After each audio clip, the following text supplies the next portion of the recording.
This is Mr. Frock. Good evening, Mr. Frock. Good evening. When did you first decide you wanted to pursue art as a career? It wasn't really a decision. It's always been a passion of mine.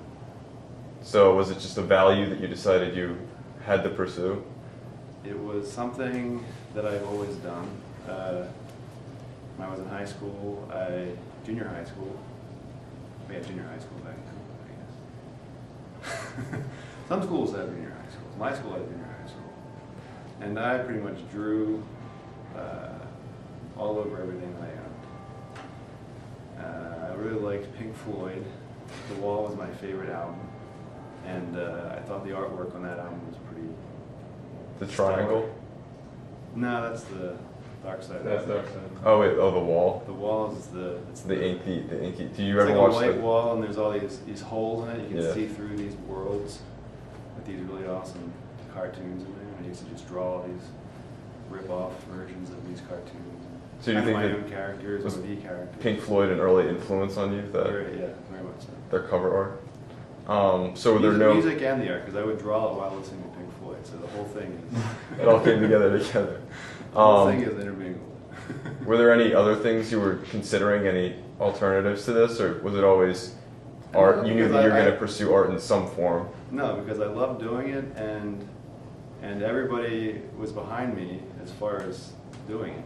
My parents were like, oh yeah, you should be there, sending me to classes, they're saying I should be doing this, and at art, at high school, and school in general.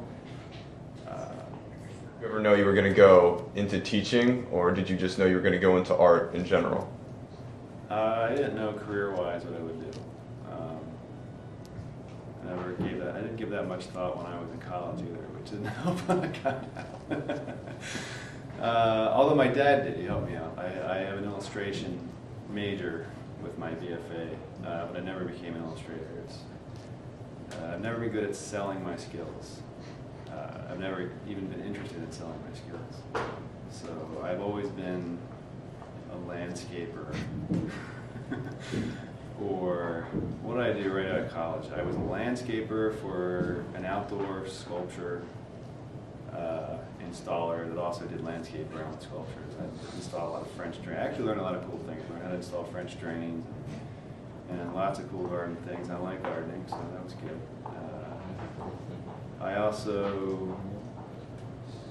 I worked for a while doing pre-press for a forms company. That was awful. Just placing people's logos on checks and then writing their address next to it. So how did these things come together and turn into a teaching career at the Haverford School? Well, Your gardening experience and I had expertise. a number of jobs. I did yellow page ads for Bell Atlantic. I had a number of jobs I hated. I didn't stay there very long. I did not like being a graphic designer, doing ads mostly. I eventually got a job at a newspaper. I stayed there for 5 years, the longest job I had ever had, doing paid layout for a newspaper. And I liked that job. I liked the people there. I liked where it was. But there was no place to move up. It was me and like 3 other people. And I kind of maxed out my salary. I couldn't really ask for this guy for any more money, and I wasn't making a whole lot of money. And if I thought about where I could get a job from there, it was working for another newspaper, not really making that much more money. If you look at what graphic designers make, they cap out around $60,000, which frankly I'm okay with, but I hate dealing with that kind of work. I do not want to make somebody's graphic. I don't want to make somebody else's graphic, because what they do is they come to you with the information. You make the graphic that you think that they should have, and then they mangle it into something else. And then in the end, you can't even use in your portfolio. My portfolio is made up of graphics I made for people, and then I never show the one that they actually use because it's usually awful. And so I went through an existential dilemma after 5 years of laying out the newspaper, and decided that I wasn't qualified to do what I really wanted to do, which I decided was teaching. I was a teacher basically at the newspaper, the Piedmont Post, because everybody there was over 40, and most of them were over 50. So I was a computer teacher. they all want to know how to use computer programs. So I switched them over mostly to digital well, they started at digital. They pretty much started when I came in, but they for the most part, they didn't know how to use any of it. So I was a teacher teaching them how to use the technology that they were going to run their business with.